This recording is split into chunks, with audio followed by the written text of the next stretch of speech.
to point out an exemplary devotee, it would be someone like His Grace Madana-gopāla. He is really Sarva Guna Sampanna. He has all the great qualities that a sincere devotee should have. So we are indeed very fortunate. This is real sadhu sangha.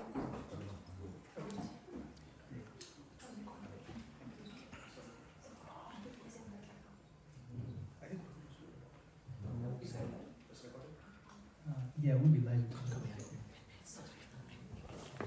Hare Krishna. Thank you, Adhikara Prabhu. And thank you for inviting me here to this wonderful, brilliant, vibrant association. And our dear friends, Surya Mataji and Manoj Prabhu, always eternally grateful to them as well. And they've been inviting me for many years. Finally, I got a chance to come here and to serve all of you in whatever little capacity I can.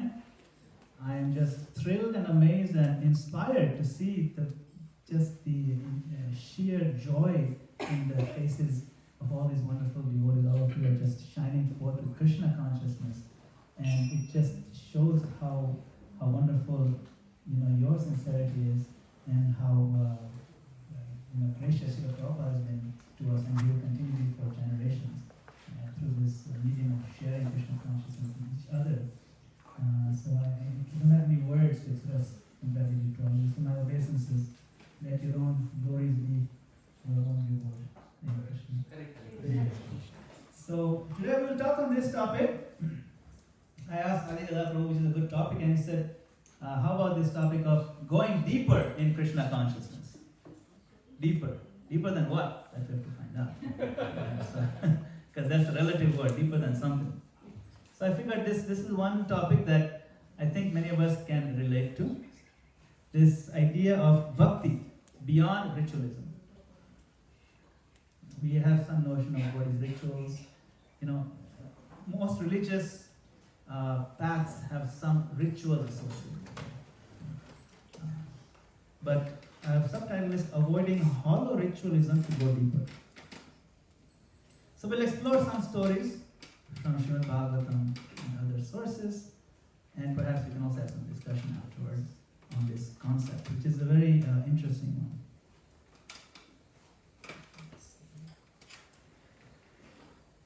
Om Namo Bhagavate Vasudevaya. Om Namo Bhagavate Vasudevaya. Om Namo Bhagavate Vasudevaya. Om Namo Bhagavate Vasudevaya. Om Namo Bhagavate Vasudevaya. Om Namo Bhagavate Vasudevaya. So I chosen this verse from Srimad Bhagavatam, the 10th canto, chapter number 23. See if you can recognize some of the meaning of these words. You can repeat after me. Swagatam Bho Mahabhaga. Swagatam Bho Mahabhaga. Asyatam Karvamakim. Asyatam Karvamakim. Yanno Didrikshaya Prapta. Yanno Didrikshaya Prapta. Upapannam Idam Hiva. Upapannam Idam Hiva.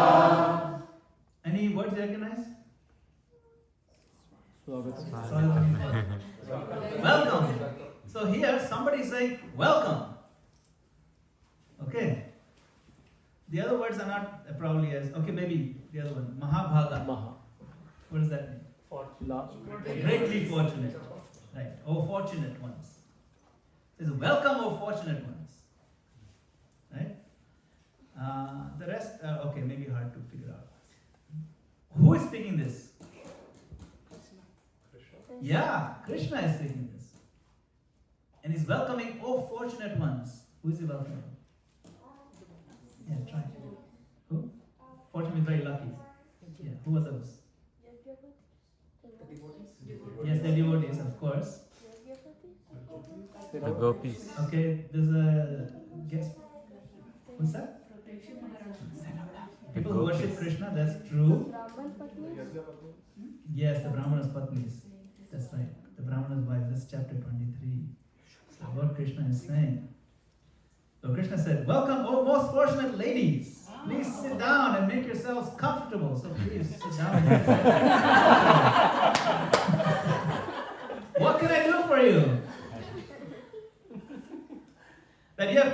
see me is most appropriate. So Krishna is saying this, I'm not saying it. Krishna is saying it. There's a story behind this. It's a very beautiful story. So I'll tell you the story. Now, how does normally stories start? That's right. Once upon a time. Very smart, you know everything. Once upon a time in Vrindavan, the cowherd boys were hungry. So Krishna and the Gopas, they were hungry. Krishna feels hungry, you know. And so they requested food. The boys were hungry and they requested, hey Krishna, you're hungry. Do something. And the Lord informed the boys to go to a sacrificial arena where they were doing sacrifices. You know, usually when there's yagyas going on, some food will be there, you know. So the Brahmanas are performing a big sacrifice to gain promotion to heavenly planets. And the cowherd boys offered obeisances and they said, you know, Brahmanas, you know, Krishna and Balaram has sent us. And we are hungry and we're also a little hungry. So can you give us something to feed Krishna and Balaram? And the Srimad Bhagavatam says that the Brahmanas failed even to say yes or no. They even refused to acknowledge their presence. That's kind of rude. You should never do that. You know? Because why? Because the Brahmanas are filled with petty desires and they're entangled in elaborate ritualism. They ignored Krishna. I mean, Krishna's representatives, right? Now they're presuming themselves are very advanced in Vedic learning, but they're actually very inexperienced and kind of foolish. Now the Brahmanas are experts in Vedas and rituals, but they saw even the Lord as an ordinary human being. Now, quite a few other personalities also made that mistake. Earlier on, who made that mistake? Big mistake. Brahma. Yeah, Lord Brahma. No, Brahma's only had one head. Brahma has what? Quad core processor. But still he made that mistake. You see? So the poor cowherd boys returned disappointed to the Lord and reported, Krishna, no. Now the Lord laughed. He passed like, don't worry. He laughed because the Brahmanas are performing sacrifices where all the ingredients of a sacrifice like place, time, paraphernalia, mantra, rituals, the priest, the fire, the demigods, the performer, the offering, the unseen, all that, they're meant to satisfy Krishna only. And he laughed at the irony of the whole situation. You see, any sacrifice performed anywhere in the universe is meant to satisfy the Supreme Lord only. Because he's Yageshwara. Lord Krishna is also known as Yageshwara, the Lord of sacrifice, enjoyer of the yagyas. But unfortunately, the Lord, being personally present before the Brahmanas, they could not recognize him. So, you know, someone may say, can you show me God? If you believe in God, you're so strong faith, you have so much strong faith in God and you're so convinced, show me God. The answer to that is, even if I showed you God, would you recognize? These Brahmanas are expert in Vedas and rituals and everything. They didn't recognize. So what is the value of your seeing? Yeah, but you know, if God comes on the street corner here, the four roads meet and he shows his universal form, then, you know. Even then, people don't recognize him. Krishna showed his universal form to Duryodhana. You think Duryodhana became his devotee? No. So seeing God, seeing a miracle of universal form, nothing. Because for one who has faith, no miracle is necessary. And for one who has no faith, no miracle is sufficient. Understand? Miracle has nothing to do with it. It's about faith. So the cowherd boys, they went back and Krishna told them, go to the Brahmana's wives. Tell the wives that, Lord Krishna has come here and certainly the wives, they will give you all the food you want. Because why? Because they are affectionate toward me. They're not trapped in this whole ritualism. In fact, they are always absorbed in my thoughts. Their entire intelligence is absorbed in me, he said. So then the boys went to the Brahmana's wives' home and they saw these ladies and they were nicely decorated with ornaments, and they bowed down to the ladies and said, obeisances. But we've been sent here by Lord Krishna. He's just nearby, he's not far from here. And he has come a long way with his brother Balaram, tending the cows. Cows tending, it's kind of tiring, and now he's hungry. So the wives of Brahmanas were so eager to see Krishna because their minds have already been enchanted by hearing descriptions of him. They don't always see him. They're kind of far away. But they've heard so much about him that they've already fallen in love with him. There's another example for us to learn. We can fall in love with Krishna by repeatedly hearing about his glories. Because the love for Krishna is built in our heart. That is what we're thirsting for. The Brahmana's wives are a perfect example that they're enchanted just by hearing descriptions of Krishna. So they got very excited and taking along in large vessels of 4 kinds of food. 4 kinds of food means all kinds of food. Like if I say all 7 days, 7 days doesn't mean there's an 8th day. 7 days means all days. So when someone says 4 kinds of food means every type of food possible. Chaturvidashi Bhagavad Prasad. What are the 4 kinds? Chewed, licked, sucked, and drunk. So sometimes you can drink it, sometimes you lick it like ice cream cone, right? And you chew it like that, So all categories of food they brought. And then they saw the beautiful Lord. His complexion was dark blue, and his garment was golden, and he was wearing a peacock feather, and he was dressed like a dancer. And one hand he was resting on the shoulder of a friend, and the other hand he was twirling a lotus flower. Because he's cool, that's why. And lilies graced his ears, his hair hung down over his cheeks, and his lotus-like face was smiling. These are written directly from Bhagavatam. You read Bhagavatam, it's better than any movie you can watch, because you can see the description so detailed, so charming. So the Lord, who witnesses the thoughts of all creatures, understood how these ladies had abandoned all their worldliness and come there simply to see his beauty. And he addressed them, and he says, "Welcome, O most fortunate ladies. Please sit down and make yourselves comfortable. What can I do for you? That you have come to see me is most appropriate." So that's the verse that we read. So, they have come to serve him, but he's saying, what can I do for you? The Lord is serving us more than we can possibly serve him. And he's always asking us when we approach him, what can I do for you? This is his personality. When we come to the Lord, he's asking us, welcome, O fortunate ladies. What can I do for you? But are we listening? We just have to listen. In the purport, Prabhupada explains very nicely. The ritualistic Brahmanas could not understand why the sacrificial food should be offered to Lord Krishna, whom they considered an ordinary human being. Just as a person with rose-colored glasses sees the entire world as rose-colored, a conditioned soul with mundane vision sees even God himself as mundane, and thus loses the opportunity to go back home, back to God.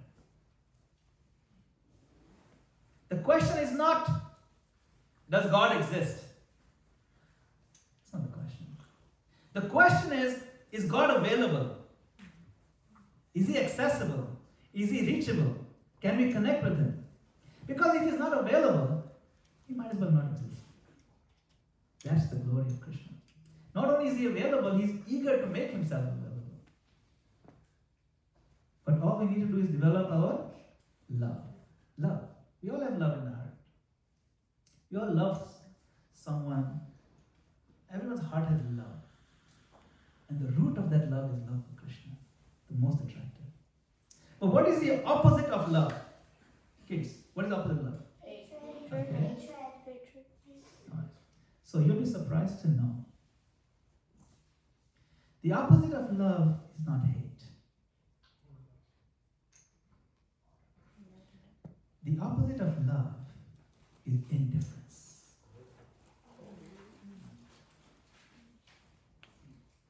The Brahmins didn't even respond See, because in hate, we're still intensely thinking of that person. Yeah, I hate him. That boy is so mean to me. I'm constantly thinking about him. Indifference is antithetical to love. Hatred is the next door enemy of love. How many times are we indifferent to the Lord in our attempts to become His devotee? The indifference shown by the Brahmanas to Lord Krishna's request was a mistake. One we quite often make, actually. For example, when we're chanting, Hare Krishna, Krishna Krishna, Hare Hare, Hare Ram, Ram Ram, Hare Hare.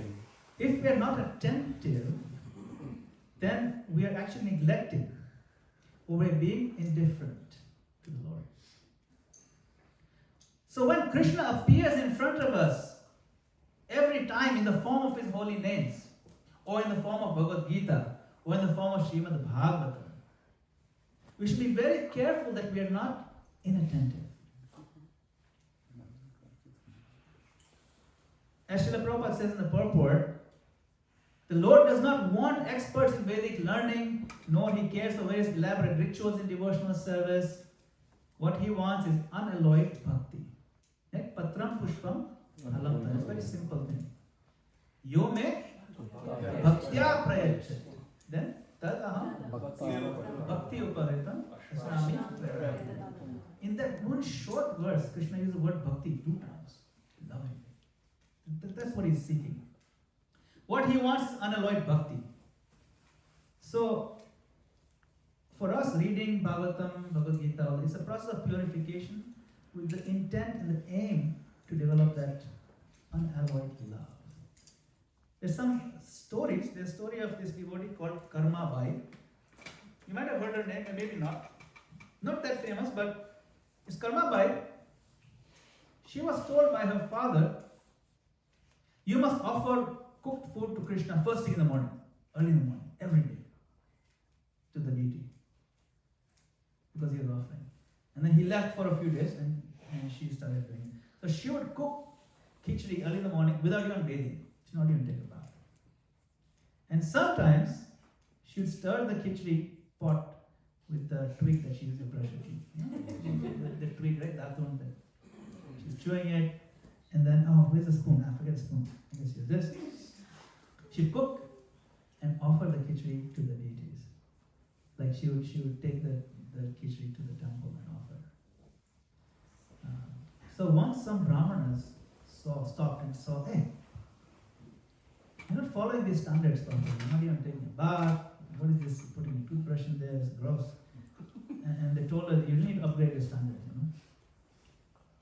So she did that. She reluctantly did that. She said, okay, I will take a bath, brush my teeth properly, and not use, But it took her a while. So instead of very early, like on time, it would be late. And in her dream, actually in the there's variations to this, but in the dream of the priests, the Lord came and said, hey, what's going on? Why is my offering of khichdi very late nowadays? And it doesn't even taste quite as good as it used to be. And so then the brahmanas realized, oh, Karma is love, it's love. So that's a loving story. It's beyond ritualism, right? Story of Shabri, everybody knows? Yes. What was her name? Yes, that was not her name. That was just a tribe where she's from. She is so unknown that she's just called Shabri, like the member of that tribe.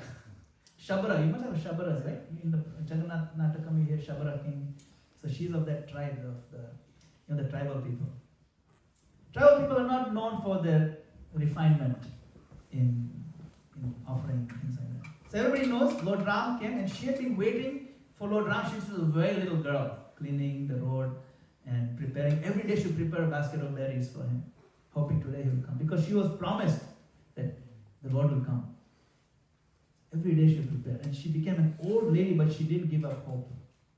And when finally he came, you can imagine how much had built up, how much anticipation built up, because all these decades and decades of waiting for the Lord. And finally he came. How she must be feeling. but she loved him every day.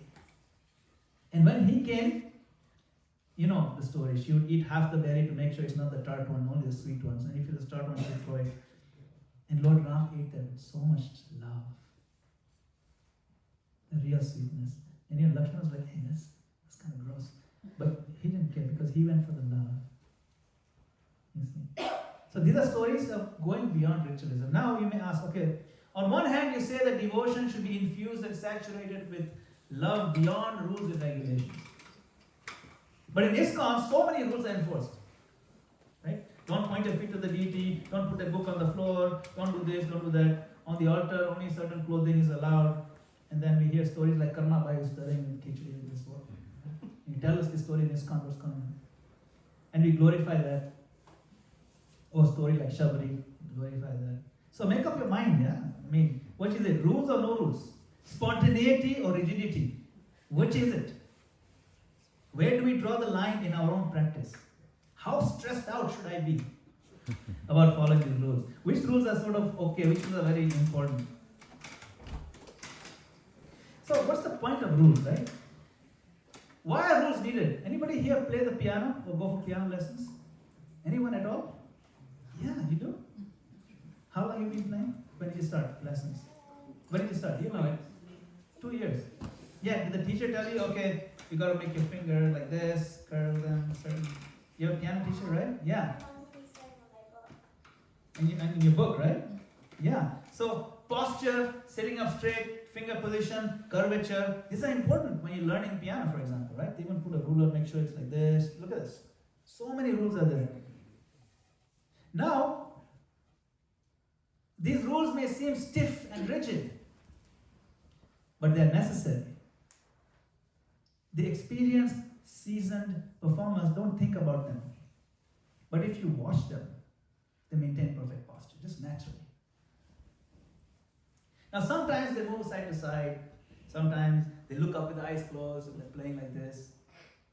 Now beginner may criticize, hey, that's not following the rules. Because it's a little bit outside the quote-unquote rules. But look at the finger curvature, look at the smoothness of the flow. That is still there. You see, so if all you have is posture and finger position, but you never actually play any key ever, then what will happen? You'll get a stiff body, nothing to show for it. If all you have is rules and rituals, you won't hear any music. You have to go a little bit beyond. In the Nectar of Instruction, the very famous verse, the second verse. Anybody know that one? Yes, say it.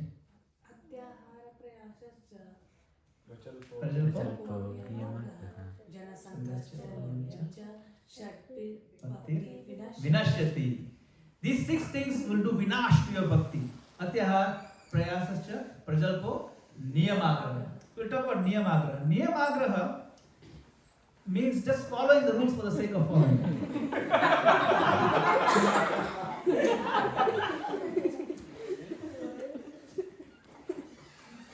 Why are you catching on my case, man? I'm wearing the helmet now. So what's the point if you're going to wear? You're going to wear it all the way in the back of this thing. What's the point? But I'm wearing it. So he just tied his hair up. You know, like goes like Niyamagraha. That's right, but he's wearing it, isn't it? He's wearing it on his head, but not really. Niyamagraha means not following the rules. So if you didn't wear any helmet, that is Niyamagraha. If you wear a helmet like this, that's also Niyamagraha.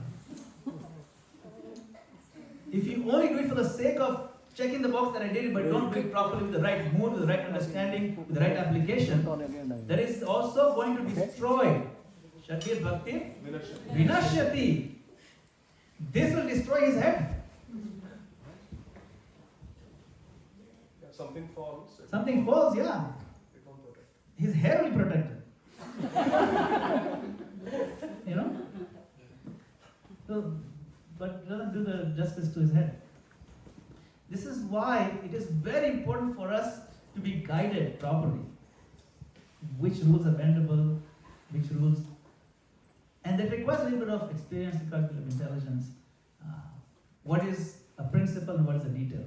Sometimes you have very experienced devotees argue about these things.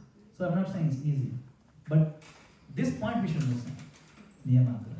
Don't just do the rule without understanding. Don't just do it empty like this. So, Padma Purana states the purpose of all these rules. Sarve vidhi nishedasyu etayor eva kinkara. There are so many rules and regulations. Do this, don't do this. You must do this, you must avoid this. Vidhi means you do it. Nisheda means don't ever do this. There's so many. Padma Purana describes. Anybody know the first two lines of this? That's right. Smartavya satatam Vishnu vismartavyo na jatu chit sarve vidhi nishedasyo etayor eva kinkara. So what is the one do and one don't? Always remember Krishna and never forget Krishna. So the two different things. One is do, one is don't. Everything else is a servant. Kinkara. Kinkara means? King means what? Kara means do. What shall I do? There is servant. Everything else. So, if the ritual or the rule that we're following leads us to remember Krishna, then it's properly applied. If you forget Krishna, like the Brahmanas, they were doing all the Vedic rituals, regulations and rules. They were sitting properly, they're doing first class Achman, everything. But the first two lines they forgot.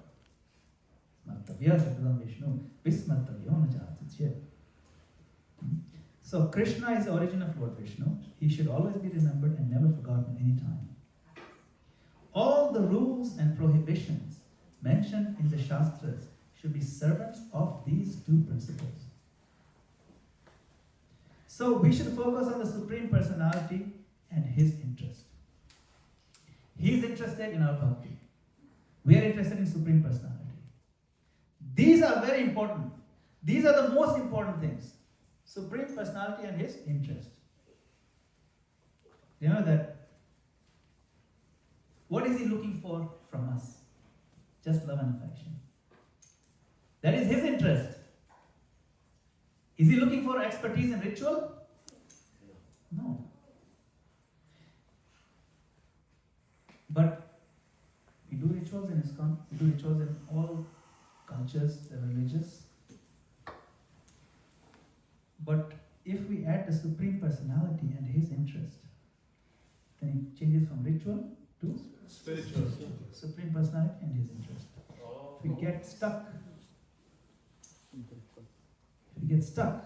on the two bad sides of ritual, which is Niyamagra, the two bad sides, not following or following without understanding, not for the sake of it, then by ignoring the Supreme Personality as interest. And we don't have spiritual anymore. All that is left is ritual. Bhagavatam has a very famous verse 1 to 8. Dharma svanasita pumsam vishwakshena kathasya na utpade yadi ratim shrama eva hi kevalam. You see, the occupational activities man performs according to his own position are only so much useless labor if they do not provoke the attraction for the message of the personality of God. Na utpade yadi ratim. I was typing this, and every time Shrama eva hi kevalam means what? Shrama means just labor, useless labor. Shrama eva hi, just wasted effort. I was typing this on my phone, Shrama, I was trying to send it, but it kept autocorrect. It kept changing it to drama. Drama eva hi kevalam, that also makes sense. That's also correct. You do all this stuff, but it's only drama. Drama eva hi kevalam, with no real feeling. Shrama eva hi kevalam.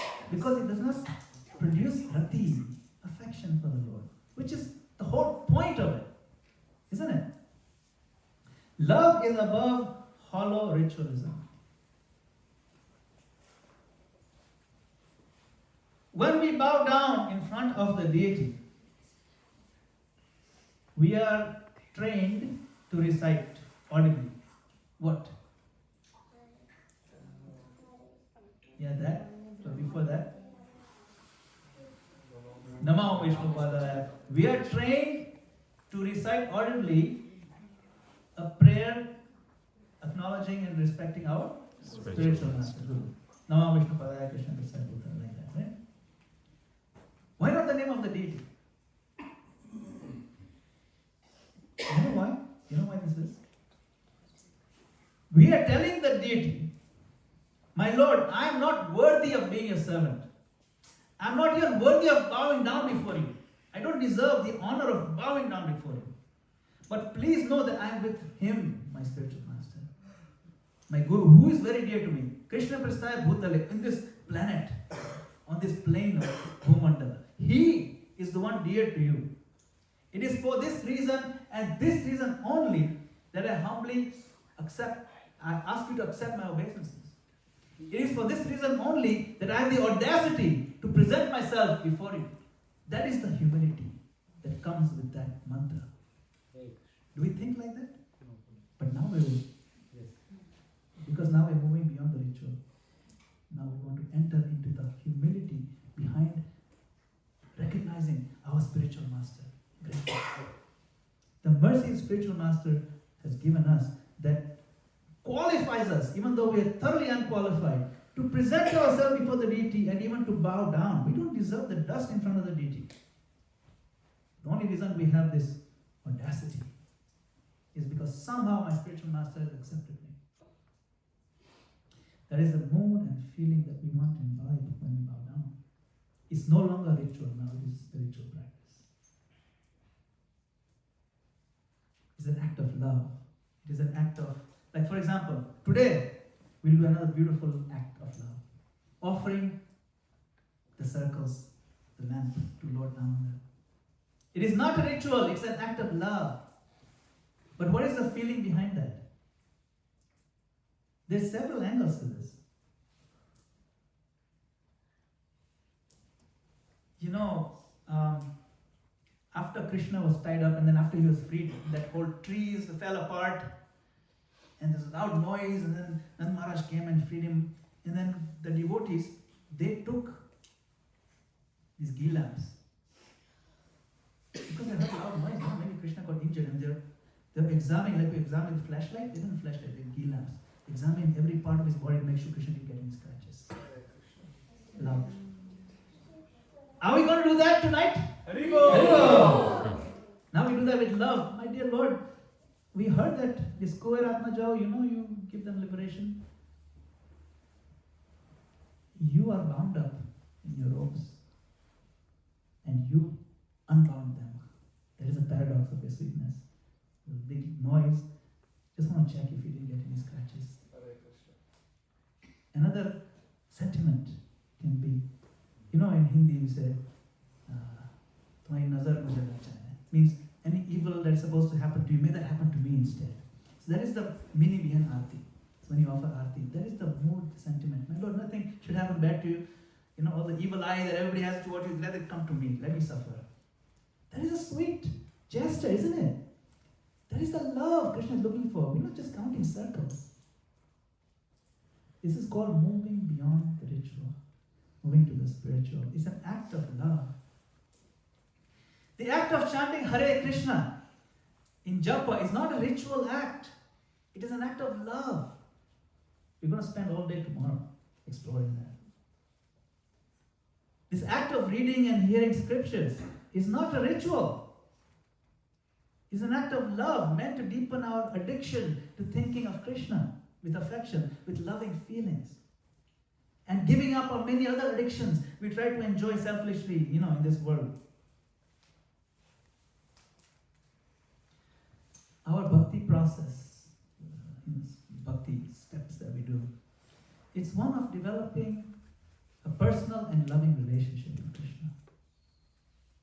Now, personal and loving means there's nothing but honest sincerity in trying to please the beloved without any tinge of selfishness or laziness.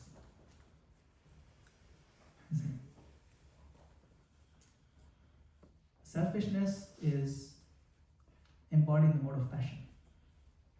Laziness embodied in the mode of ignorance. Those both have to go. They're not offerable to Krishna. Goodness we can offer. So on the tray of goodness, we put our feelings of love. Not empty tray. The tray is important. Goodness is nice silver tray. The others are rotten trays. But the silver tray is goodness, means that everything is clean, fresh, that's goodness. And then you put our love on that tray and offer it to Krishna. See? When there is love, we'll do everything in our power to serve. When there is love, the connection is direct, the connection is clear, the connection is honest, transparent.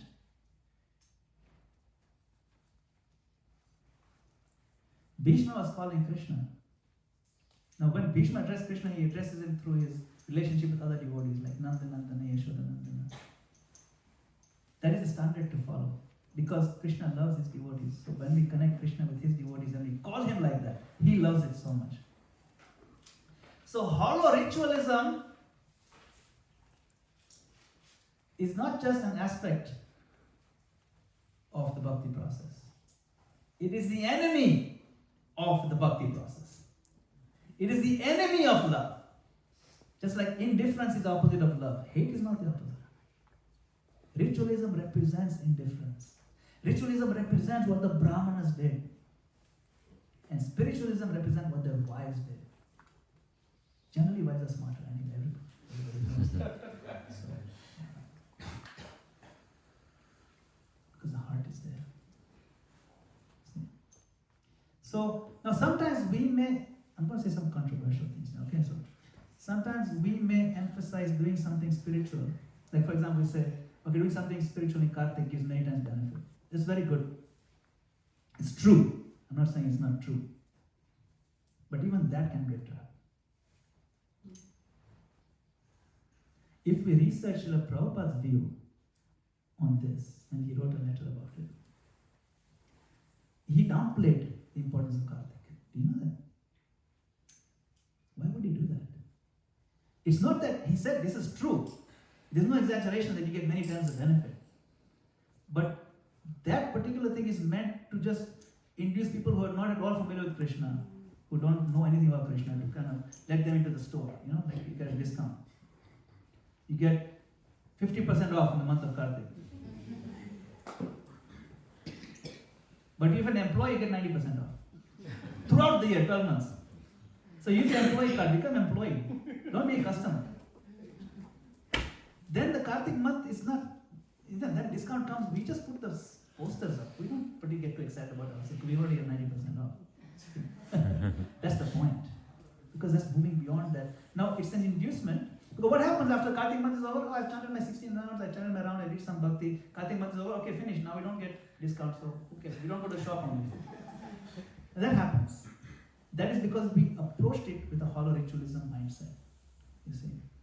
So, yes, we should certainly do something special for Kartik. There's no doubt there's special potency there. But rather than certain kinds of fast, we should do fasting, that's all good. We can do other things that we can try to then continue after Kartik. For example, we can recommit to have very high quality rounds in this month of Kartik. With the intention and the idea that even after Kartik is over, that momentum will carry over. That high quality rounds will become a standard thing now. You see? So that's the kind of vow we can be taking, where we fully intend to continue after Kartik. Get the momentum of the potency. You see? So, Prabhupada has explained like that in his letter. Now, I'll read something from Srila Prabhupada. So this, real religion is love. How to love God, that is real religion, dharma. What is that? Yato bhakti. Savai pumsam palo dharmo, yato bhakti. There are different kinds of dharma or religious system. But real religious system means how we have learned to love God. That's all. Nothing more. No ritualistic ceremony, no formula, nothing. Now, I've highlighted. If your heart is always crying for God, that is perfect religion. That is perfect religion. Lord Chaitanya Mahaprabhu says, Shunyayitam Jagat Sarvam. Oh, without Krishna, I'm feeling the whole world is vacant. Vacant, yes. So we have to come to that stage. Of course, it is not possible for all of us, but Chaitanya Mahaprabhu showed us how to become highest religious person. That is to feel always Oh, without Krishna, everything is vacant. Shunyayitam jagat sarvam Govinda virahena me. So how do we avoid the ritualistic trap?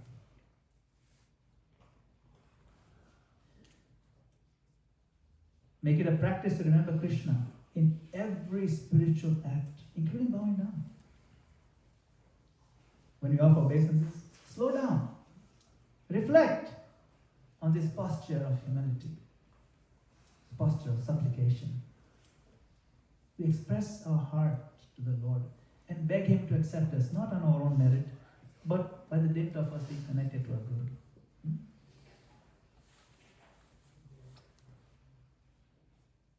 When we transform our apparently ritualistic act and make it a natural gesture of gratitude, then we move from ritual to spiritual. Now the ritualistic mindset has a dark seduction. What is seduction? It creates the impression of spiritual practice while taking our consciousness away from Krishna. I'm doing so much. Like the Brahmanas thought they were doing so much, but it took them away from Krishna. This is a lesson to learn from Bhagavatam. Bhagavatam is full of lessons for us. It's not, I'm not those Brahmins. We are. We have those little Brahmins in us. But we're not going to listen to those. We don't listen to the wise. Look for opportunities to seek forgiveness from the Lord. Anytime we offer any seva to the deity, to the Lord, at the end, what do we say? Those who are trained, you know. Aparadha sahasrani kriyante harishamaya dasoham iti mammatva kshamasva madhusudana. This prayer is very sweet. Every time I just see this prayer, it moves my heart because it is incredibly humble. It says, it means that thousands of offenses, my Lord, aparadha sahasrani, I am performing step by step, every step of the way, day and night, harishamaya.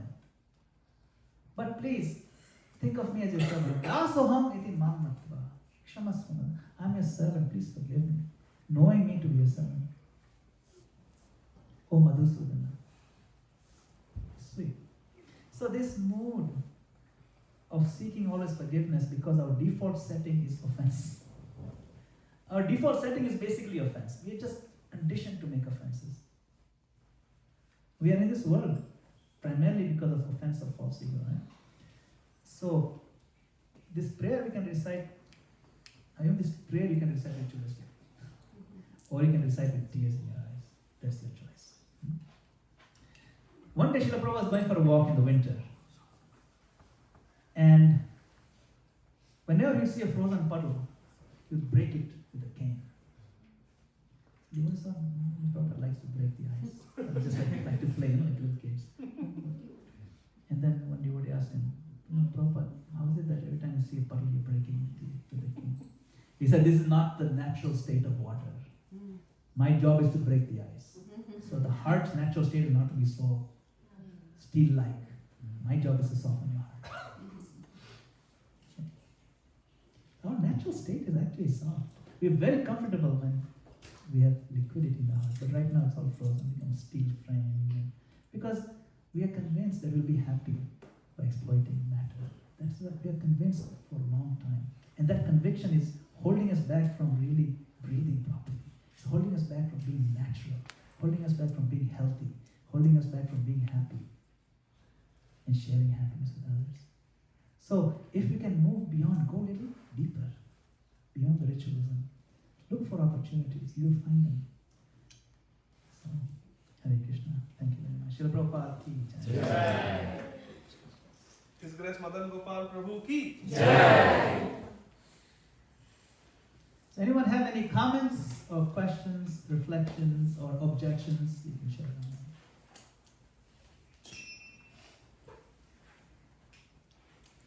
If I've made any mistakes, kindly forgive me. Shamasva Madhusudana. Yes. What a beautiful name. Hare Krishna Baladev, I am very delighted by So mentioning of Dandal Pranam, yes, I did many times, but every time, but I not had this mood, but I to blessing that the knowledge or at least knowing that is very very helpful. I'll say that thank you for that. Is a eye opener for me. But I don't know how many things are there which how to cultivate that mood to every ISKCON or as practice of bhakti we do it. I don't put a heart, but you may, at least one you showed up. I had to explore more out somewhere. I had to take a guidance to involve in that. You can share more. That will be Yes, great. Dandal Pranam is a good point, we say Dandal Pranam on the phone, we say in the emails, but when we're saying it, sometimes we say, they're standing in front of each other saying Dandal Pranam, but Pranam is not Dandal. But you don't say Dandal Pranam, you say Pranam. Yes, we said in the best for last, so hold on to your question. Okay? Yes, anybody else have any comments? Yes. Quick question. When you say spiritual way of, in case of chanting, right?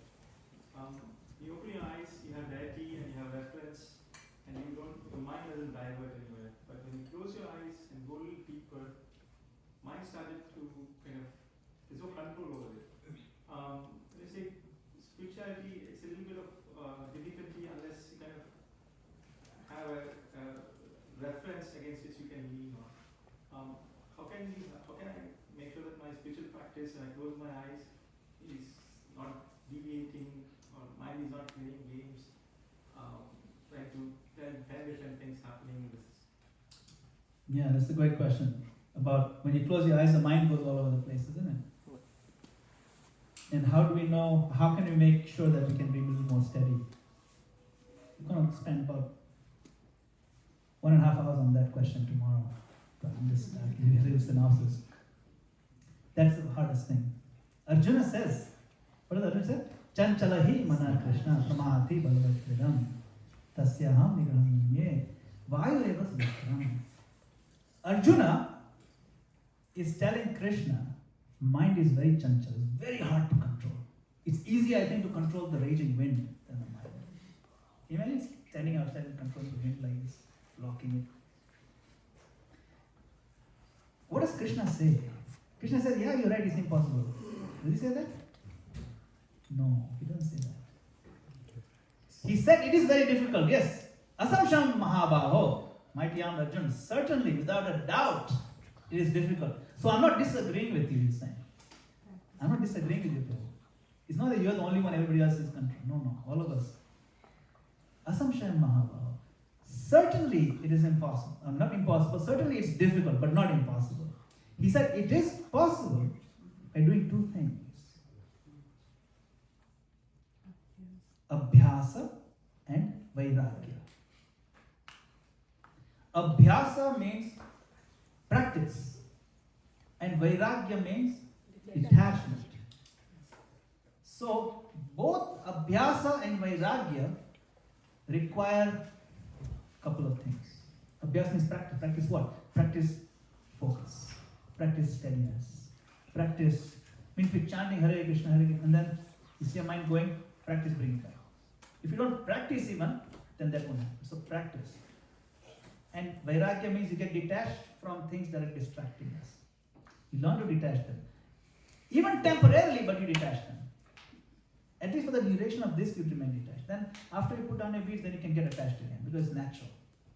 But Abhyasa and Vairagya are not something that you can just turn a switch on like this.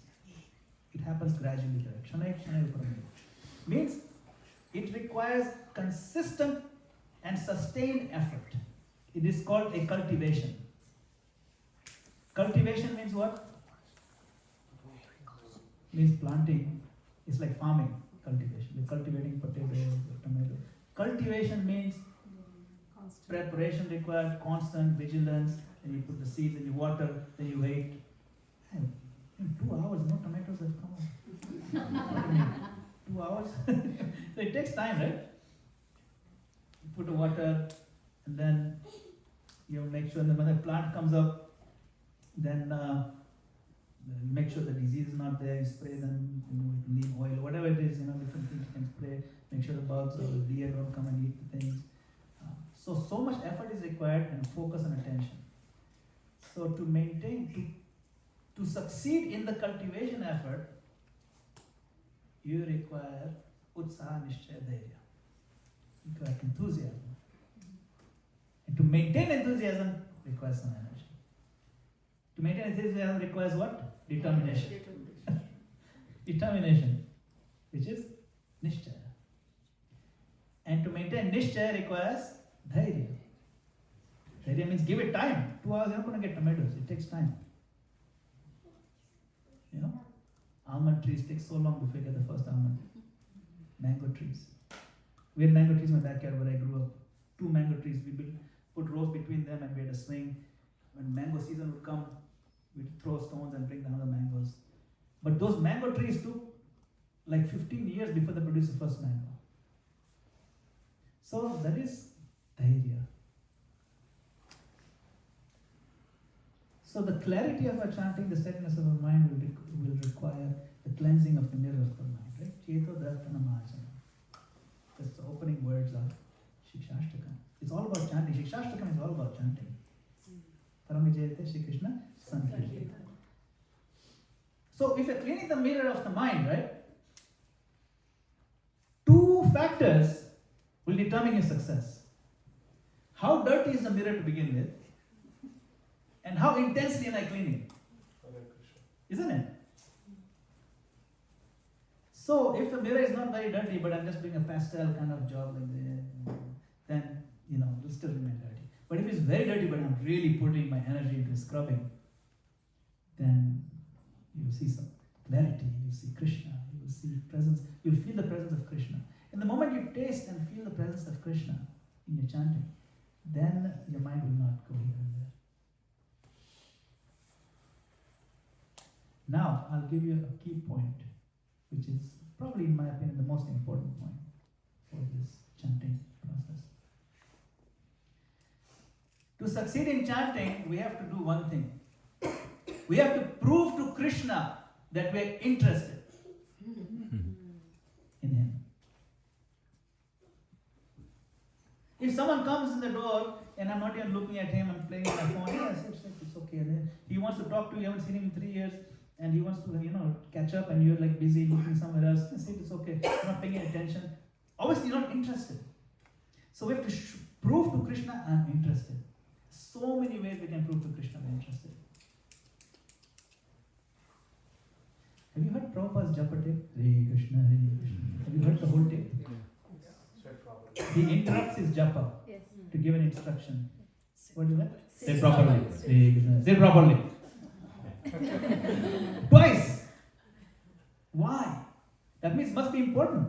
When you sit properly, even when someone's coming to meet you, when you sit properly, your body language shows you are interested. You start from that. Everything you do, if it's conducive to Krishna, if it is favorable and boosts your Krishna consciousness, it shows you are interested. That's all you have to prove to him. Right? Taking up things favorable, giving up things unfavorable. That is the beginning of surrender. 6 steps. So it's all connected. Chetu Darpana Majanam, Shanagadi, 6 principles, the Atyaha Prayasascha, Utsaha Nishchaya Dhairya, those 6 things, 6, it's all connected. They're like the hexagons, the crystals of water, ice, connect together. It's all connected. To point to one thing, show to Krishna you're interested. The moment you can convince Krishna you're interested, he does the rest of the work, including steadying your mind. So those are some tips. They're just like bullet points, but we expand on each one of them tomorrow. Okay? Hare Krishna. I hope that helps. Yeah, that really helps. Thank you. Yes, Prabhu.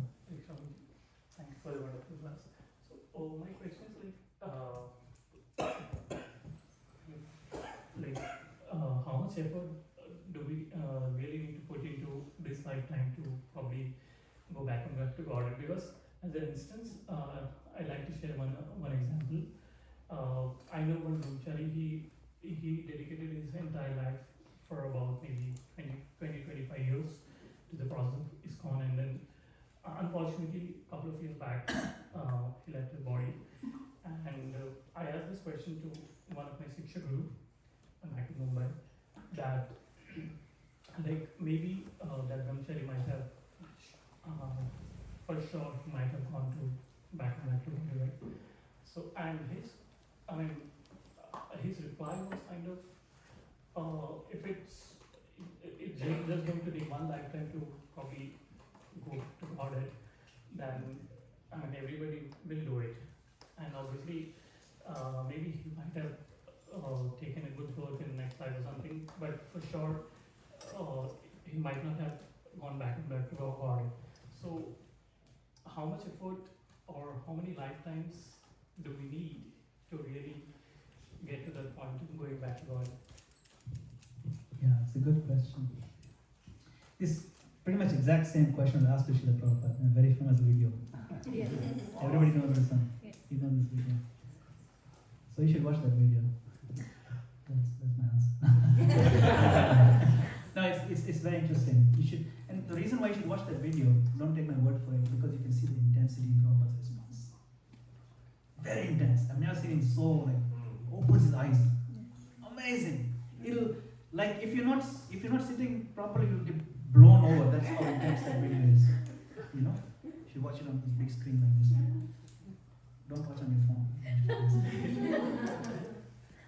They asked Prabhupada, how is it? I think that mic is pointing to the speaker. Point it the other way. Yeah. So how is it?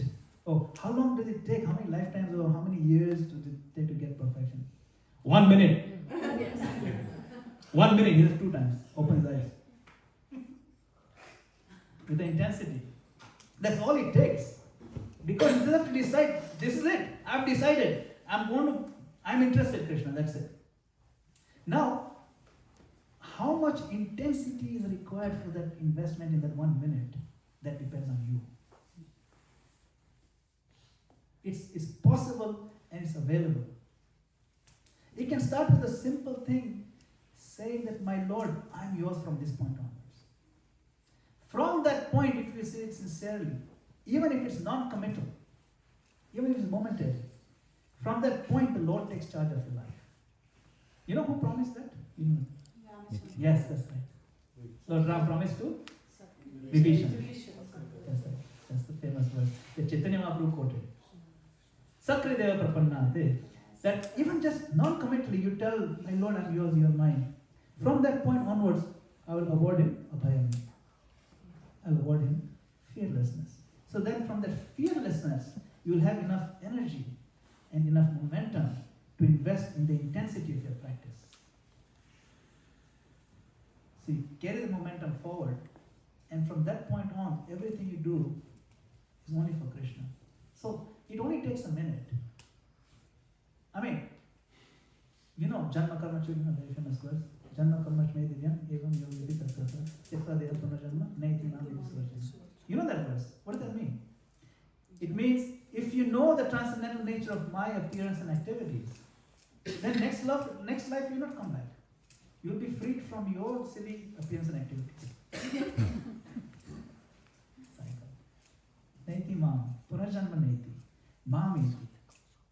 Oh, I know Krishna's activities are divine done. Isn't it? I mean, that's all he's saying, isn't it? If you know that my activities are divine, I know. What is that? How many minutes it takes to know? You telling me, I accept it. Krishna's activities are divine, his birth is divine. Is that enough for me to go back to God? If I just say, I know. He says, Tattvataha. Means you really, really know. Like you really understand what it means. Because when you really understand what it means, your life will change. Your activities will change. Your attitude will change towards everything. Your whole perspective will change. And when that change happens, your returning back to God is guaranteed. But Tattvata is important. That's why Prabhupada said only 1 moment. But you do it properly. We are all naturally Krishna conscious beings. It is not unnatural for us to turn Krishna conscious 1 moment. It's not unnatural. It's actually the most natural thing. Remaining in this illusion is the unnatural thing. But we're stuck. So we need some help. We need Sangha, association. We need association of progressive devotees. Those devotees are really serious You want association of devotees whose qualities you want to rub off on you. And then the association that you have will determine where you go. Anybody here speak Gujarati? One family. Very good. And there's a saying that it says, Jevi mati, tevi gati. Means, wherever you're oriented, that's where you'll end up going. There's another saying, it says, Jevo sang, tevo rang. Means, whoever you associate with, you'll imbibe their color. Color meaning their mood, their mindsets, their qualities. So, nice to meet you. We'll talk in Gujarati. So, my point is that it doesn't take very long, but it does require some intensity to succeed. There's a verse in Bhagavatam that talks about intensity. The second canto. Akama sarvakama va mokshakama udaradhi tivrena bhakti yogena vijeta sarusham param. That whether you have no material desires, or you're filled with all material desires, or you just want liberation, doesn't matter which category you're in. If you are smart, if you are udaradhi, generously endowed with buddhi, then what you'll do?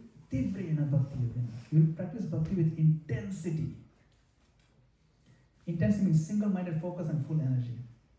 In the purport to that, Prabhupada gives a beautiful analogy of a magnifying lens which focuses the rays of the sun. They cannot burn directly, but you put the lens and it intensifies the rays of the sun. You can burn a piece of paper.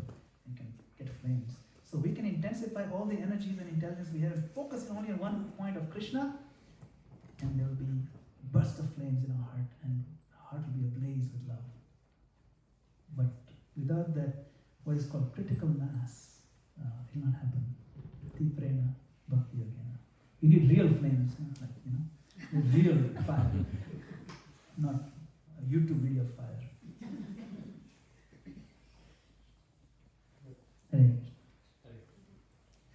Okay, I was looking forward to your question. I'm going to hear it now. It's not really that good? Okay.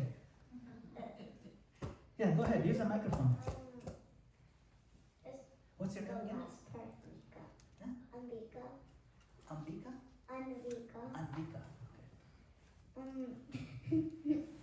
Where are we going to find a frozen puddle? Yeah, good question. You're in Georgia, that's the problem. You have to come to New Jersey where I live. We already have frozen puddles over there. I live by the lake. The whole lake is one big frozen puddle. You can walk on it. So yeah, I think the best you can do is like you have to go to the freezer and take an ice cube and just pretend that you're in Georgia. So, it's going to be further north. Enrique, great question. Yes. Even if we become spiritual, we do all of this, is our goal to go to Golok Vrindavan and serve Krishna directly there, or is it to keep coming back birth after birth, serving Krishna here, serving his devotees, everybody here? Good question. What is our goal? Whatever you want. You have to ask yourself what you want. What do we pray for when we say sing Damodar Ashtakam? Varam Deva Moksham, no Moksha. Now, you don't have to follow that. You can decide to go back to God. That's fine. That's fine. There's nothing wrong with that. In that verse, he's saying that, I don't want liberation, even if I control anything. All I want is birth after birth, life after life. That this image of Madana-gopāla Balam is remaining in my heart. Yeah? Because when you have Krishna in your heart, like fully Krishna conscious, then the external circumstances are irrelevant largely. It's called Jivan Mukta. You become liberated even without physically dying. Right? Chaitanya Mahaprabhu says, Mama Janmani Janmanishwarya, means birth after birth. Chakhudan dilo jai Janme Janme Prabhu says. We implied that birth, he's my Lord, birth after birth. Means we imply we're not getting right.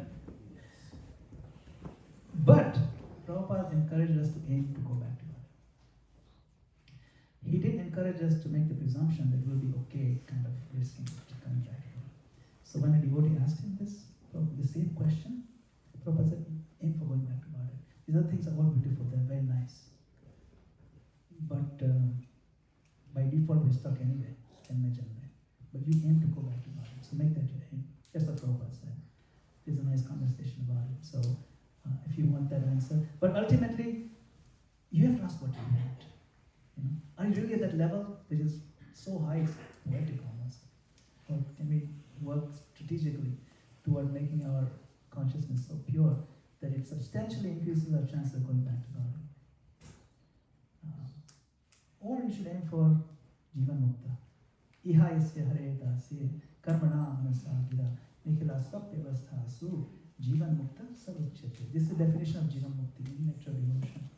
That karmana manasa gira, all your actions, all your mental thoughts, all your words are focused around serving Krishna, like you mentioned. Then that is called Jivan Mukta. You already liberated. Either one is good, but aim for going back to God. That's what Prabhupada suggested, recommended for most of us. Okay, good question. Hare Krishna. Hare Krishna. Hare Krishna Prabhuji. I'm wondering, throughout this life, we're building up our bhakti, and we're building trying to build and generate love for Krishna. How do we make sure that in our next human life, we continue on the path of bhakti? Yeah, how do you make sure? It's a big risk actually. to plan for the next life is a big risk because we don't know where we'll end up being done. What does Krishna say when someone who has been doing some devotion and yes, what happens? He takes birth in Shuchinam Shimatam Gehe Yoga Prashtadeya. Shuchinam means very good Brahminical, maybe devotional inclined family, or Shimatam, very rich family. What is the great thing about being rich family? Well, a rich family means you don't have to worry about food, you don't have to worry about so many things. And when you don't have to worry about so many things, you have enough peace that you can take up Krishna consciousness. To ensure you succeed in the next life, aim for going back to Godhead. But if you cannot, aim to make our Krishna consciousness so deep and natural that when we wake up again in another life, that momentum carries us forward and we seek that. You see? So basically, if you work your hardest to be very, very Krishna conscious starting now, and it's never too early to start, then it will substantially increase your chances of being born. Now, there's another verse after that verse, which is which one? You know? Shuchinam Simatam Gehe. Yeah. That verse. So the Shuchinam Simatam Gehe is for those who have been practicing just a little bit. For those who've done a lot of intense practice, they get another special verse, which is even more special than that one. Which is that? Yeah, born in a family of very great devotees. And Krishna is such a birth is very rare. At least go for the rare birth. If you can't go back to God, go for the rare birth. And then Prabhupada in the purport, he reveals that our birth was so he gives a revelation that we are fortunate by the grace of the Lord. And then we met our spiritual master by the transcendental system. Read the purport. These purports are amazing. He's giving autobiographical information about the transcendental way he met his spiritual master. These are in the purports. Don't skip the purports. They're so sweet. So he says we met by the arrangement of the transcendental system. What is this transcendental system? I want to know the system. This is the system that if you really put in the effort, then you get the results. So, yeah, okay. So if you get a C, then you get Shujinam Shimatam. If you get a B, you get one family devotees. You get A, you go back to that. Why would you go for C and B? You know how our parents are. What is this? I'll go 98%. That's awful. How many did your neighbor get? Go for the A grade. Thank you. Yes, Asha Mataji. Everybody can use. Yeah, just pass it back. Pass it.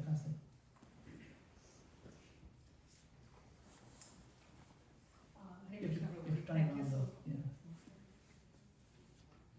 Hare Krishna Guruji. Thank you so much for such a beautiful nectarian class. My question is, you mentioned we should take up things that are favorable and give up that are unfavorable. Sometimes two favorable or two or more favorable things come up at the same time. How do we decide? Can you give an example? Like if I get rasgulla and gulab jamun,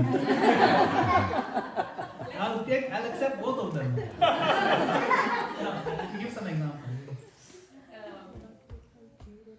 Making prasad at the same time, maybe chanting. Yeah.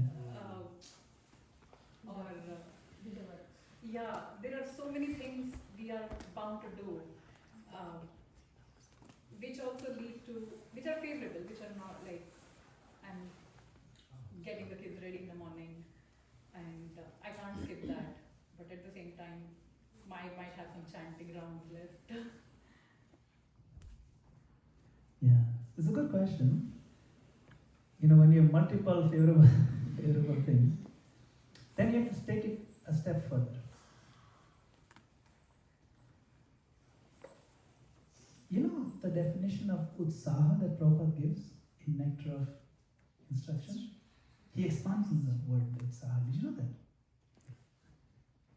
What is utsaha? Just a simple definition. Enthusiasm. What does enthusiasm mean? Like excitedly doing something, right? Be excited. Yes, what is it? Like she's very enthusiastic. It means you're interested in wanting to do it, so you put a lot of like Yeah. not effort. You're doing it with like Finish the sentence. I don't know what to use. Yeah, no, you're on the right track. That's exactly what Prabhupada said. You're exactly on the right track. It means you're interested in something, so you put in a lot of intelligence. Yes. You're right, intelligence. You're just looking for that word. Put in a lot of intelligence. So enthusiasm, Prabhupada defines as a combination of all your intelligence and your effort. That's enthusiasm. Not just blindly excited about something, because that can end in disaster. But if you apply your intelligence and mix it with the effort, that is enthusiasm. So now, you are faced with the challenge of multiple choices. These are all conducive. These are all progressive from Hare Krishna consciousness. If you take it a step further. Anybody in project planning, project management? Yes, quite a few, so many. In project management, you have this issue. We have conflicting priorities. Isn't it?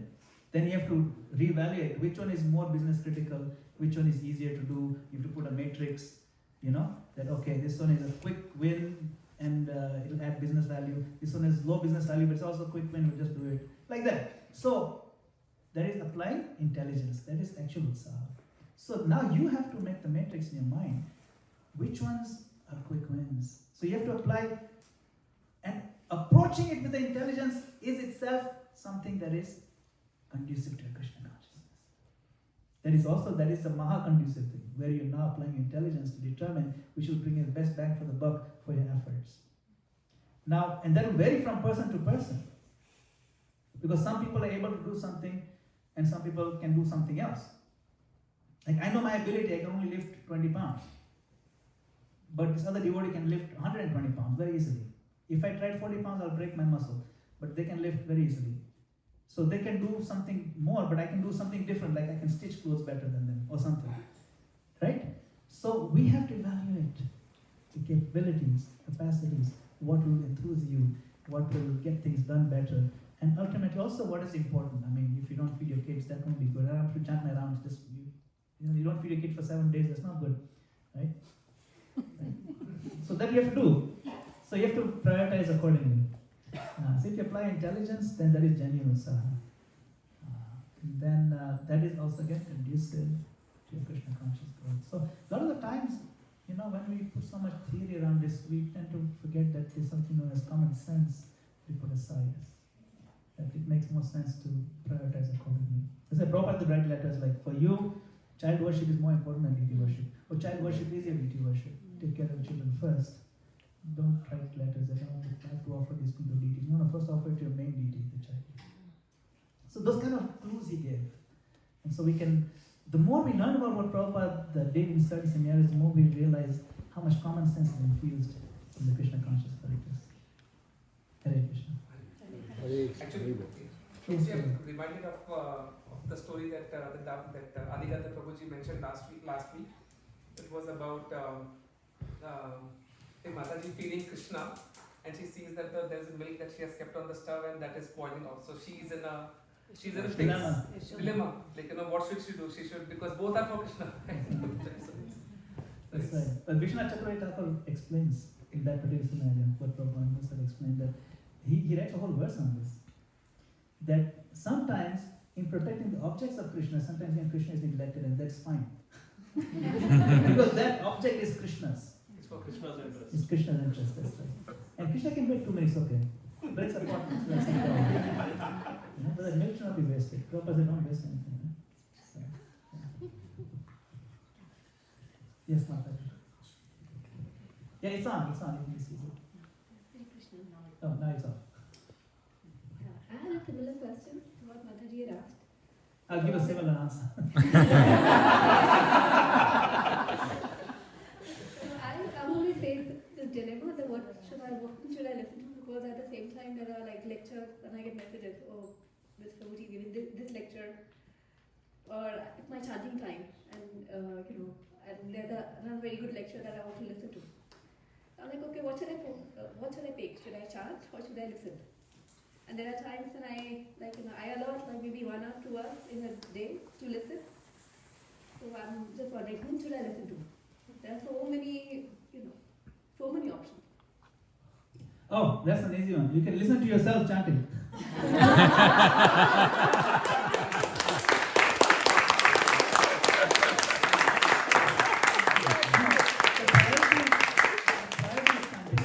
The priority is chanting. Like, you don't want to neglect your chanting. So it is important to do what is priority first. And nowadays it's all recorded on YouTube most of the time, right? Most of the time it's recorded. If it's live and it's not recorded, then maybe you can, put your chanting aside and listen. But generally they get recorded and you can listen some other time.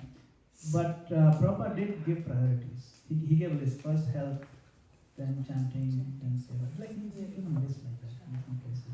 So observe your health first, then take care of children or whatever the important time-sensitive things. And then chanting is very, very important. Like, this is something that cannot be deprioritized for other things. Of course, then you have to hear. If you allotted your 2 hours, 1 hour for hearing, that's important. But there's a prior allotment of however many rounds you chant, which is very important. And there's the value of chanting with quality, and also value of chanting with quantity. Both are important. And sometimes people say, yeah, but quality is so important. Why don't you chant 16 rounds? 3 rounds is but with good quality should be enough. And that you must have heard that, right? That argument. I said, yeah, okay. So, like, the best quality rice growing in the foothills of the Himalayas, and that perfect fertilizer, everything, and then you bring it, it's full organic, and you bring it here, and you cook it in spring water from Poland Spring, and then you perfectly cooked, fluffy and nice. And then you top it off with ghee imported from New Zealand with a golden color. Give you a bowl, but you only eat 3 grains. You only make it to the back of your throat, get stuck in your teeth.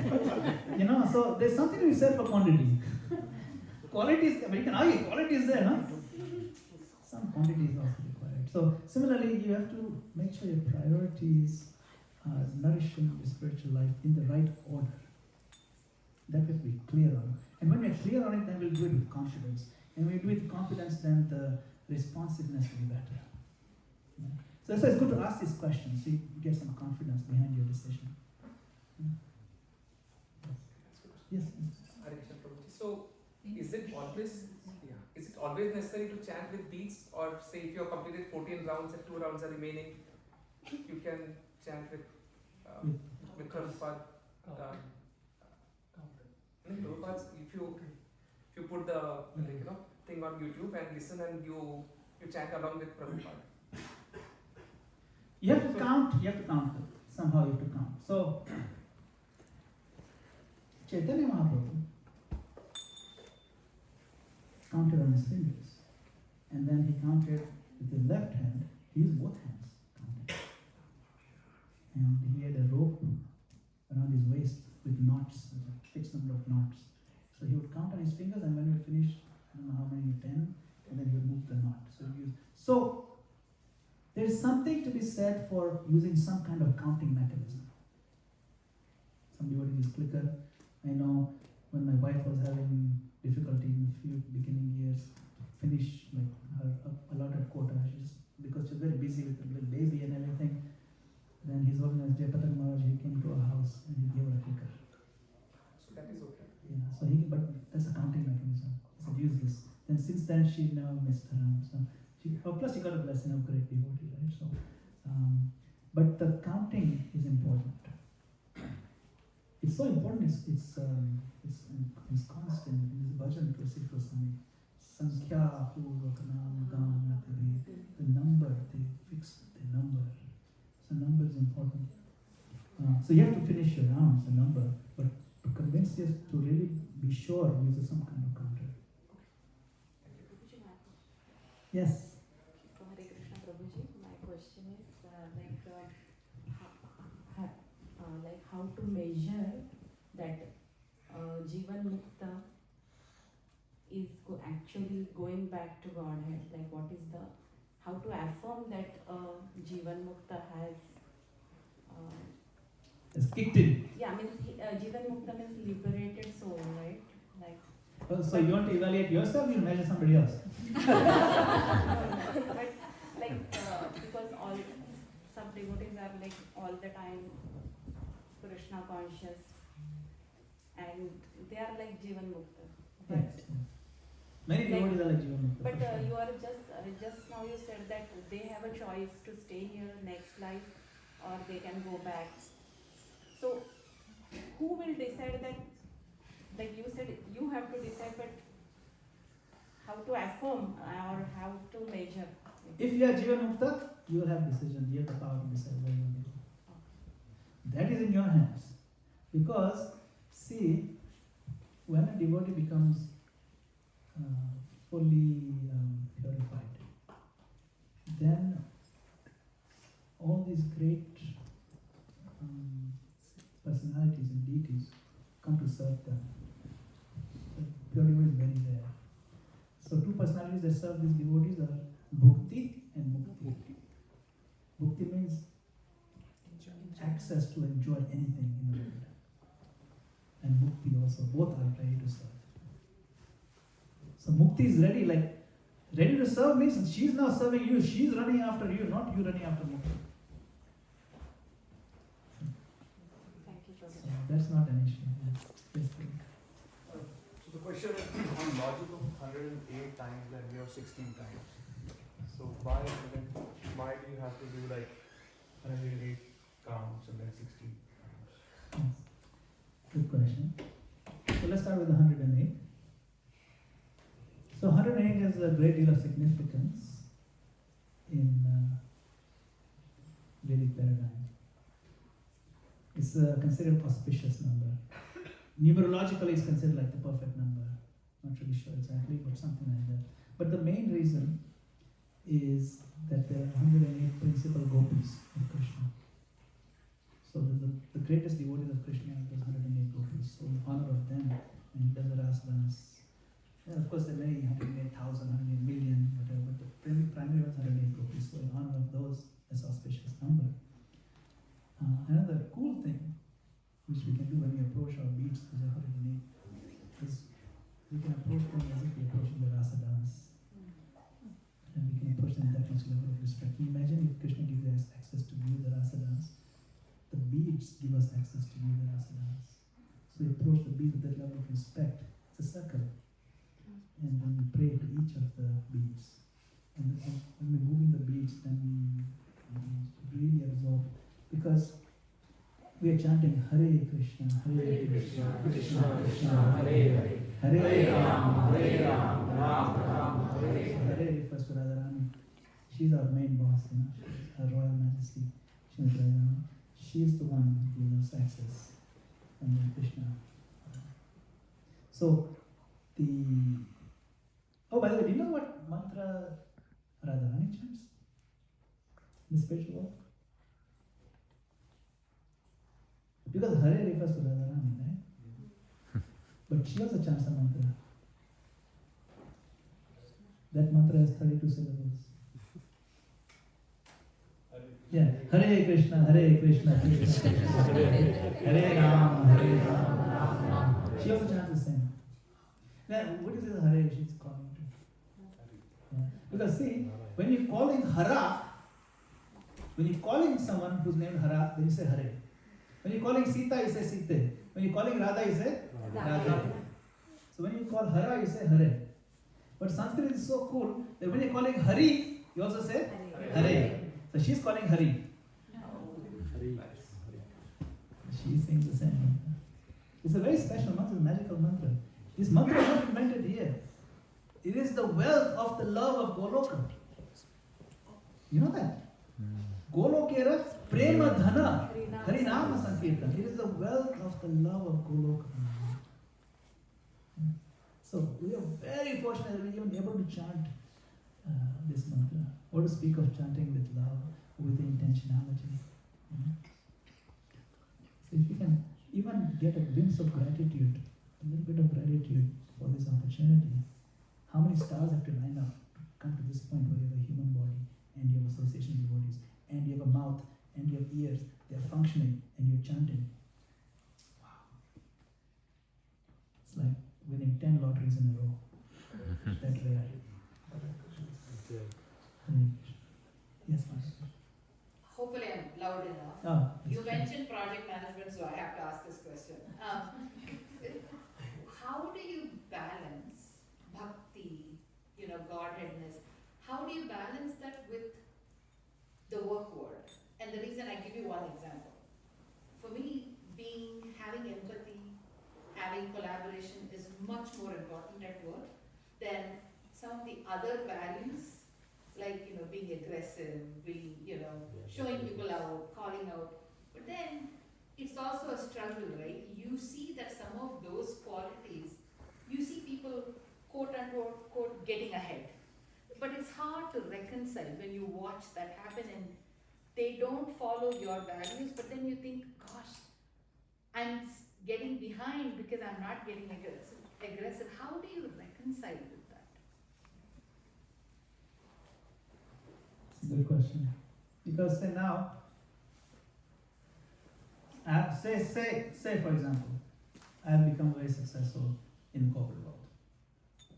Because I'm aggressive, because I'm very passionate, because I'm a bit of a jerky, like being harsh and just like, very intense.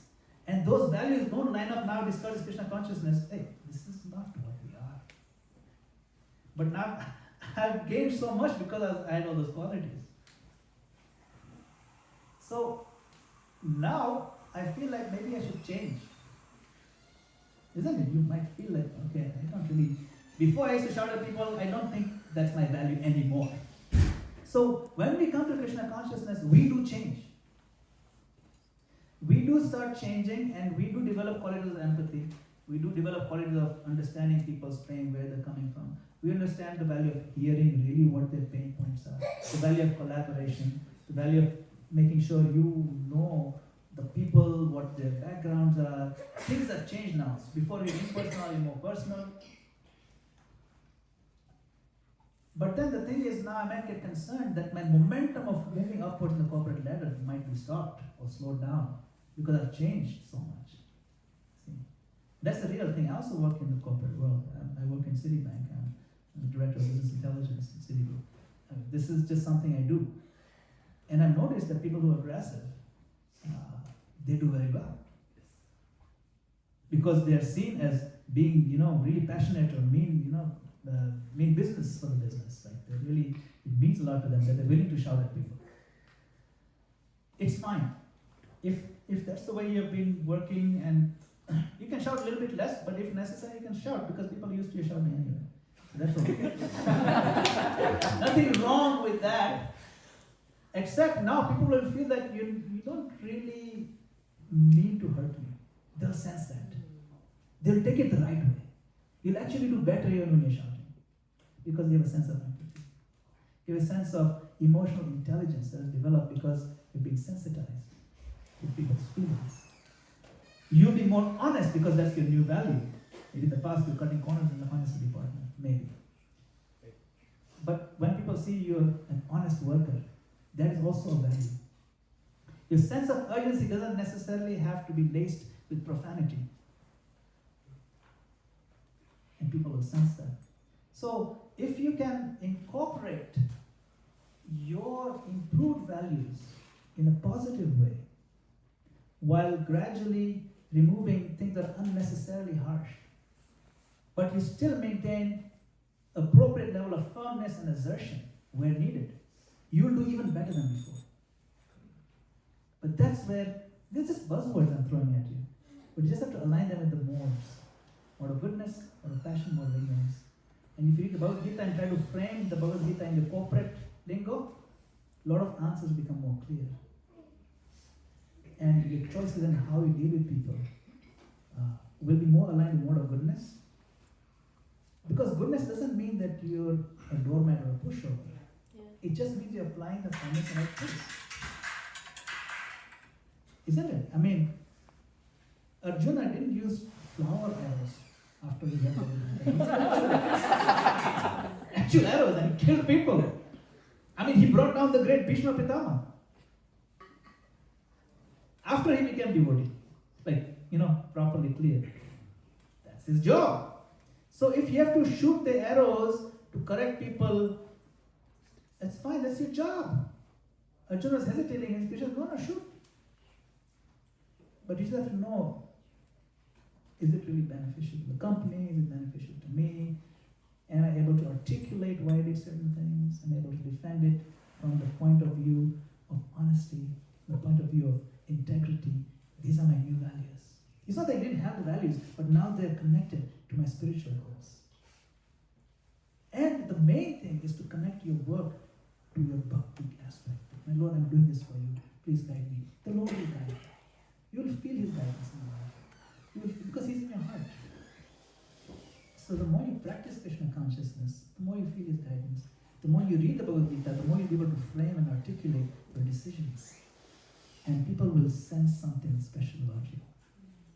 And you'll probably get more promotions, depending on who is the person saying it. But ultimately, you will get what is meant to get anyway, based on your karma, right? So might as well be nice. Yeah. I hope I didn't make it more confusing. Mine was slightly opposite, but I got what you said. I always approach with empathy, but I observe people who don't have empathy getting ahead. But yeah. It's a corporate world. This is and you know how that world works. It's the world itself. It's so saturated with sense of. I mean, sometimes you may decide, I'm going to start being a little more harsh than before. Yeah. And that's fine. Yeah. That's fine. And you will feel confident in doing it because it's imposed in a deeper understanding. Because some people, that's all the language they can understand. And they value it, and that's fine too. Thank you.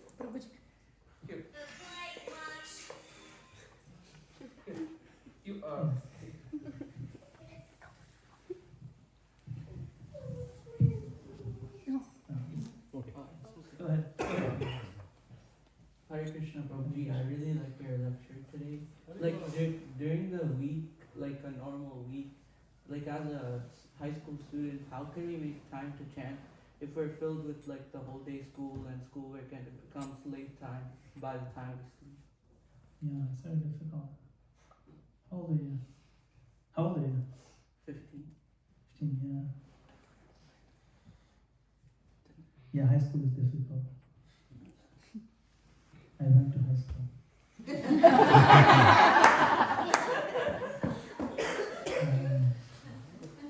It wasn't even this country. It was. Do you know which country I went to in high school? You would know. I went to high school in Kenya, East Africa. That's where I was born.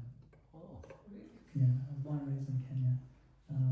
But it was a pretty intense high school. Like we had to do a lot of things. Like we had a lot of studies, and we had calculus in high school. It was like a very high-end, like mathematics and science and languages. And what language are you taking? Spanish. Yeah, it's not easy. So, yeah, it's hard because high school requires a lot of focus, a lot of time, a lot of energy. So I discovered Krishna consciousness second year of high school when I was 14. And so I chant 16 rounds. And I didn't miss any day since then.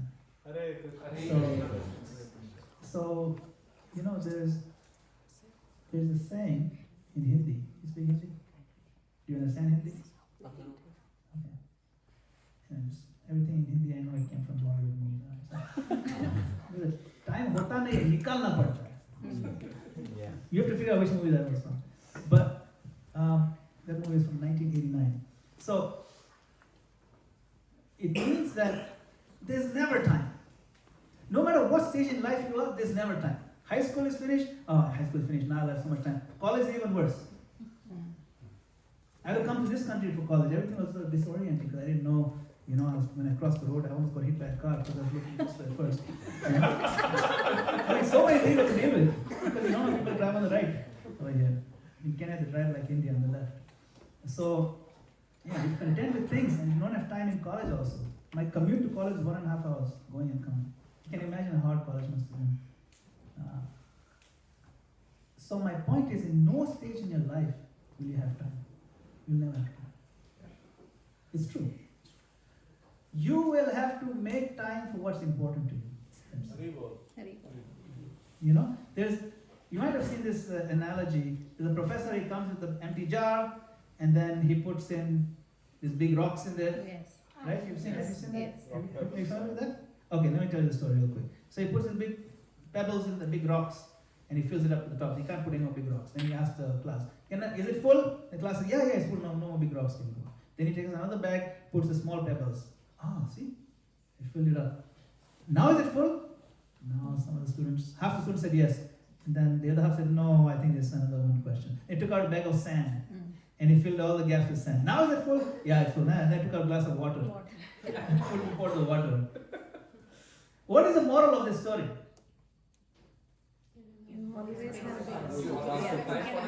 Yeah, see, that's not the moral of the story. Okay? You know? He's saying you'll always have time. No! No, it's not that you'll always have time.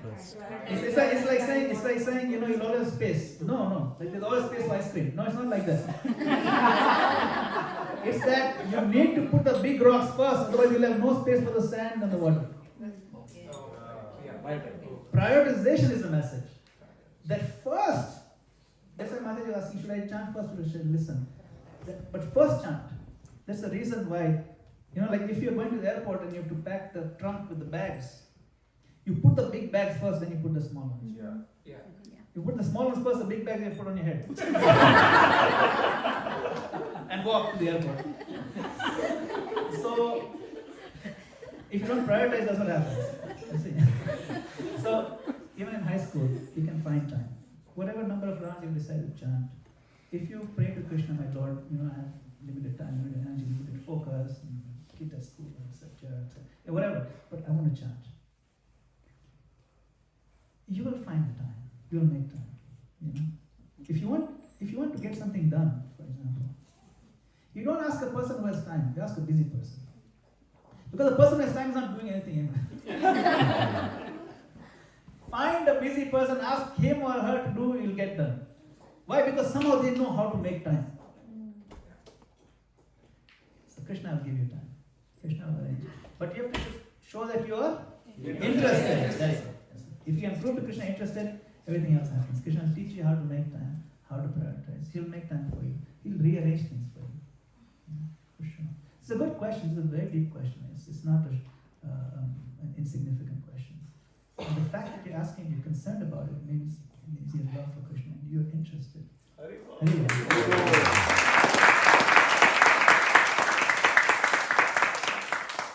Thank you. What's your name?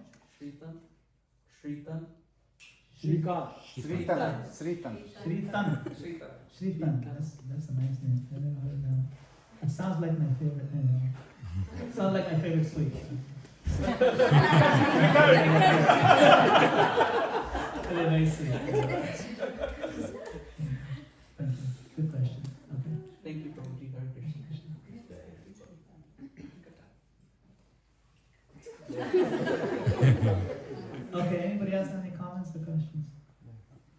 There's a lot of enthusiasm. We've gone for 1 hour on comments and questions. It's fine. I'm with me. What's your name? Arun. Arun, that's nice name. So, Aruna refers to the first rays of the sun. first thing, Very specific. And technically, Arun is the name of the charioteer of the sun because that's who you see first before you see the sun. okay. That's why Arun refers to sun's charioteer or the first rays. That's why when we say Surya Day is the sunrise, but before Surya Day you hear about Aruna. Yeah. That's before you see the sun. So that is you know something now. Thank you, Prabhuji. Srila Prabhupada ki Jai. Thank all of you for your kind patience, for your attention, for your lovely questions, and for your, most of all for your association. It was very uplifting for my soul, and you're all my superiors. So I bow down to all. His Grace Madana-gopāla Prabhu ki Jai. Samaveta Bhaktivinoda ki Jai.